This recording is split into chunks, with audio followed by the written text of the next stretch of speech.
अख्तर अहसन इस्लाही, मौलाना अमीन अहसन इस्लाही, मौलाना शिबली मुतकल्लिम नदवी, मौलाना नजमुद्दीन इस्लाही, मौलाना Abdurrahman निगरामी बतौर ख़ास काबिल ज़िक्र हैं।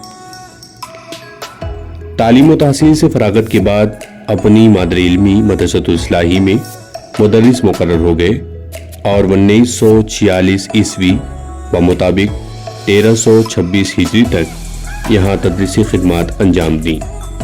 फिर नामालूम वजूह की बिना पर मदरसे की इंतज़ामिया ने चंद कदीम असातिज़ा को मदरसे की खिदमत से सुबुकदोश कर दिया, जिनमें से एक मौलाना इजहारुद्दीन भी थे।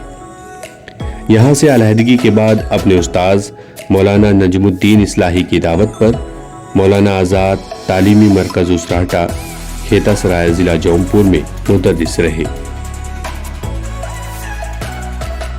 मौलाना इजहार मरहूम की इल्मी इस्तेदाद निहायत पुख्ता और ठोस थी।